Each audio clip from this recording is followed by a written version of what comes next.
मानवता की पुकार बंधुओं, समाज एवं देशवासियों, देश के पत्रकार, हिंदुस्तान, दैनिक जागरण एवं प्रभात करण भैया, मैं सबको नमन करता हूं। मैं अपने को जनहित संदेशवाहक कहता हूं और मैं व्यक्ति, समाज, देश हित के लिए शांति का खजाना लाया हूं। आप मेरा विचार को सुने, समझे, अनुकूल है तो स्वीकार करेंगे, प्रतिकूल है तो इनकार करेंगे। तो हम जागे और ईश्वर को पहचाने, क्योंकि ईश्वर के ही नाम पर घोर ठकाई हो रहा है। ईश्वर को जो नहीं मानता है वो घोर नास्तिक है। ईश्वर को मान लिया, जाना नहीं, वो भी घोर नास्तिक है। और ईश्वर को जो अपने से परे मानता वो घोर नास्तिक है। ईश्वर को जो अपने में अनुभव कर लेता वही आस्तिक है। वो क्या है? ईश्वर सर्वेश्वर। ईश्वर हमारे अंदर में है। जैसे काठ में अग्नि है तब धुआं होती है, चिराग में तेल होता है तब रोशनी होता है। तो ये मैंने स्वयं सर्वमन आवाज, ध्वनि, आहत, अनाहत शब्द ईश्वर है, तब हम बोल रहे हैं हाँ हूँ ना करें। वह कौन है? वह प्रकृति के आकर्षण शक्ति, सांस ही सर्वेश्वर है, ईश्वर है, गॉड है, खुदा है, जीव है। ये सब पर्यायवाची शब्द है। और सांस ही परम बिंदु भी है। बीज बिंदु नहीं है, बीज में बिंदु है, बिंदु में बीज है। कारण कार्य व्यवस्था उसी बीज में है। तीनों गुण, सतोगुण, रजोगुण, तमोगुण उसी बीज में है। वृक्ष के संपूर्ण टहनी, डाल, फूल, फल उसी बीज में है। संकुंतल उसी बीज में है। तो वो बिंदु स्वयं रूप लेता है। दोनों पेड़ पौधा जड़ के सहारे, हम आप सांस के सहारे। पेड़ पौधा जड़ से अलग समाप्त हो जाएगा, हम आप सांस से अलग हो जाएगा। वही सर्वेश्वर ईश्वर सांस कण कण और घट घट में क्रिया करती है। तब हम भोजन लेते हैं। लार रस, खून, मांस, मजा, हड्डी, चाम, रम, तब बीज बनता है। बीज से वृक्ष, वृक्ष से बीज, नित बनता बिगड़ता है। बनाने वाला वही है सर्वेश्वर ईश्वर सांस। वही सांस नारी और पुरुष का जो दोनों शरीर का रूप है, और दोनों में वही काम करता है जैसे लड़की और लड़का का रूप में। तो जब बच्चा थे तो वही प्रकृति की परम बिंदु का रूप लिया। वो सतपुरुष अद्या कहते थे, नारी या पुरुष, लड़का लड़की कहते हैं। वही सांस काम करता था। तो एक में अंडाणु बनाता है, एक में शुक्राणु बनाता है। तो 10-12-13 वर्ष तो उसको पोषण प्रक्रिया लग जाता है सर्वेश्वर ईश्वर को शरीर का पोषण प्रक्रिया करने में। तब ऊर्जा बनता है। 12-14 वर्ष के बाद 18-19-20 तक में उनका ऊर्जा बनना पूर्ण हो जाता है, शुरू हो जाता है। तब वो पछता नहीं है। सपना में, पसीना में, थूक में, कफ में, महना को निकल जाता है। पेड़ पौधा में फल फूल बन जाता है, पछता नहीं है। तो विषय तो लंबा होता है। तो तब उत्प्रेरित करता है लड़की को भी या लड़का को भी। दोनों में वही सर्वेश्वर ईश्वर सांस काम करता, नहीं जीव काम करता। तो तब दोनों संबंध करता है। तो संबंध ज्यों ही करता है तो एक बूंद जो बीज बना पुरुष के शरीर क्षेत्र से नारी के शरीर क्षेत्र में चला जाता है। फिर वहाँ जो है वही बीज का जो शक्ति है, जो शुक्राणु होता है, जो अंडाणु होता है। जिनको शुक्राणु नहीं होता है संतान नहीं होता, और जिनको अंडाणु नहीं होता संतान नहीं होता। जैसे बीज का कौन, जमीन का नमी। बीज में कौन है, और जमीन मरा हुआ रहेगा तो पौधा नहीं जन्मेगा। जमीन में नमी है, बिचड़े में कौन नहीं तो पौधा नहीं जन्मेगा। नेगेटिव पॉजिटिव तार जोड़ दीजिए, बिजली की शक्ति गायब हो गया तो बॉल नहीं बढ़ेगा। तो वही माँ के गर्भ में, वही नारी के गर्भ में फिर वो सर्वेश्वर भूल हुआ। वही तो नारी पुरुष दोनों रूप है। तो वही सर्वेश्वर सांस पकड़ लेता है जो शरीर का निर्माण करता है।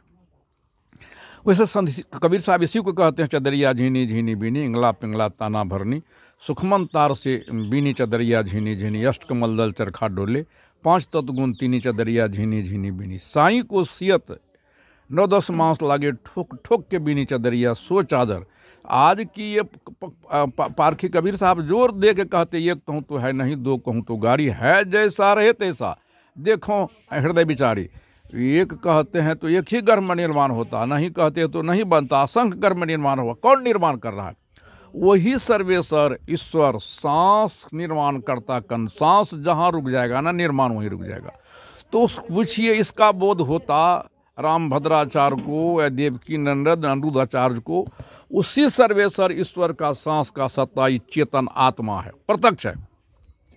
जो सूर्यमणि के समान सबके हृदय में जल रहा है, जो सबको देख रहा है, सब कोई इनको नहीं देखता है, इनको जो लखाता वही सच्चा गुरु है। तो विषय तो लंबा होता है, तो इनका जब पता कराता तो यही जैन में, बुद्ध में, ईसा में, मूसा में, हजरत में, व्यास में, वशिष्ठ में, संत तुलसी, कबीर साहब, रामकृष्ण में भी वही सर्वेश्वर था, ईश्वर था, उसका ही सत्ता चेतन सत्ता है जो सूर्यमणि के समान जल रहा था।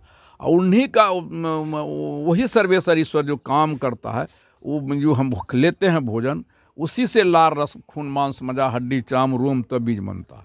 ये हम लोग जो चावल खाते हैं, तो चावल का कौन जात है, हिंदू है कि मुसलमान है कि सिख ईसाई, इसका हम अनुसंधान करें, प्रमाणित करें। गेहूँ मक्का रोटी खाते, इसी से न लार बनता ही है, हिंदू मुसलमान सिख ईसाई कहीं प्रमाणित करें। इसके बाद हम लोग अरहर चना मूंग उड़ीद का दाल खाते हैं, या भी कहीं हिंदू मुसलमान सिख ईसाई नहीं ठहरता। इसके बाद हम लोग तरह तरह के साग सब्जी, आलू गोभी कद्दू करेला बैगन टमाटर इत्यादि खाते हैं, भी हिंदू मुसलमान सिख नहीं खाते हैं। गाय भैंस के दूध तरह तरह के फल खाते नहीं ठहरता।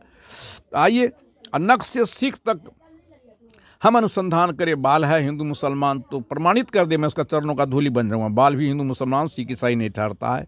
कान भी हिंदू मुसलमान सिख ईसाई यहूदी पारसी नहीं ठहरता है। नाक आँख हाथ पैर लिंग गुदा मार्ग, हिंदू है तो नकली है, मुसलमान नकली है, सिख ईसाई नकली है, जादव मंडल नकली है, बढ़ई लोहार नकली है, असली है इंसान। अब आइए त्वचा पर अनुसंधान करें। चमड़ा है हिंदू मुसलमान तो नहीं, नस खून मांस हड्डी कहीं नहीं है तो नहीं ठहरता। सब हिंदू है तो नकली मुसलमान, सब एक प्राकृतिक परमपिता का संतान है। इसलिए मैं मानवता के नाते पुकारता हूँ। पहला हम सबों का पहला संबंध प्राकृतिक परमपिता से सांस है। तो मैं पूछता हूँ धरती के पंडितों को, विद्वानों को, सांस हिंदू है कि मुसलमान है कि सिख ईसाई यहूदी पारसी क्या है बताएं। सांस का ही सत्ता चेतन आत्मा सबके अंदर में सूर्यमणि के समान जल रहा है, जो सबको देख रहा है। इस चेतन आत्मा को हिंदू कहेंगे, मुसलमान कहेंगे, ईसा कहेंगे, मूसा कहेंगे, यहूदी कहेंगे, पारसी कहेंगे, हरा कहेंगे, नीला कहेंगे। वो धरती के पंडितों विद्वानों आचार्य ऋषियों बताएं। इसका परिचय करा देता तो आज समाज में ये गुरु लोग झूठा समाज को धोखा दे रहा है। सिर्फ इसलिए मैं जो बैनर देखते हैं लगा हुआ है, मैं मानवता के नाते पुकारता हूँ।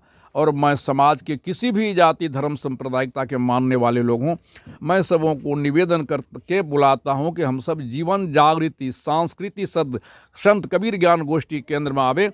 किसी एक एक विषय का अनुसंधान करने के लिए वैचारिक क्रांति करे, जन अदालत में फैसला करे, जो सर्वमान हो उसका कार्य का रूप दे, जो गलत हो उनको ताक पर छोड़ दे, तब समाज में शांति की स्थापना होगी। ये धर्म गुरु बहुत जुल्म कर रहा है। ये चंडी जग विष्णु जग जनमानस का मानसिक शारीरिक आर्थिक का घोर शोषण कर रहा है। यह धर्म गुरु तन का परिचय मन का परिचय आत्मज्ञान का बोध कर देता तो करा देता तो समाज में जुल्म होता ही नहीं। क्योंकि संसार में जुल्म का कारण मानसिक सोच समझदारी डिफरेंस में ही पति पत्नी में झगड़ा होता है। मानसिक सोच समझदारी डिफरेंस में ही पिता पुत्र में झगड़ा होता है। मानसिक सोच समझदारी डिफरेंस में ही सास पुतोह में झगड़ा होता है। मानसिक समझदारी सोच डिफरेंस में ही पड़ोसिया से पड़ोसी को बम बारूद शुरू होता है। तो हमारा समाज के जनमानस का मानसिक सोच ही आतंक का रूप लिया है। मत पंथ जाति धर्म में बढ़ करके सारा जुल्म का केंद्र हमारा समाज है। फसल उजारा गांव का लोग, मवेशी चोरी किया करवाया गांव का लोग, मर्डर हत्या गांव का लोग, पक्षपात गांव का लोग, झूठा गवाह गांव का लोग, प्रशासन का झूठा रिपोर्ट, जहां न्यायालय सारा अन्याय वही होता है। पतित का पतन होता है, पतित को पते नहीं है। ये धर्म गुरु कितना बड़ा जुल्म कर रहा है। इसलिए पकड़ो समाज के प्रबुद्ध बुद्धिजीवियों ज्ञानियों विज्ञानी जनों, पकड़ो ऐसे गुरु को, पूछिए। ये बहुत विषय लंबा होता है। पूछिए जो धर्म क्या है, तो धर्म हिंदू मुसलमान सिख ईसाई नहीं है। धर्म का परिभाषा ही होता है धय धातु से धरोहर निरूपण। धर्म का धारणा, जैसा जिसका धारणा वैसा उसका धर्म। पर हित सरिस धर्म नहीं भाई, पर पीरा सम नहीं अदमाई। जो परमार्थ में समर्पित कर देता है वही धर्म है। तो धर्म का तन से मन से वचन से कर्म से तन से किसी को खून देना पड़े धर्म हुआ। मन से किसी का अच्छा कामना करते धर्म हुआ। वचन से अच्छे वाणी से प्रभावित करते हैं धर्म हुआ। कहीं बैठ करके जाहिल काहिल ताश पास खेलते हैं, सुन्नत खतना करते हैं, कृपान क्रोश लगाते हैं, बिल्कुल यह धर्म ही है, समाज को धोखा दे रहा है। भाई तो मेरा विचार से कहाँ तक संतुष्टि है, मैं बिना करके कहता हूँ। मेरा मोबाइल नंबर 9471075674 है। आप संतुष्टि है तो मुझसे संपर्क करें, ताकि मैं भी आपसे संपर्क करके कुछ बात करके हम आगे बढ़ावे, जागे और जगावे। इन्हीं शब्दों के साथ मैं अपना वाणी को विराम देता हूँ। अब तमाम श्रोतागण को मैं नमन बंदगी करता हूँ।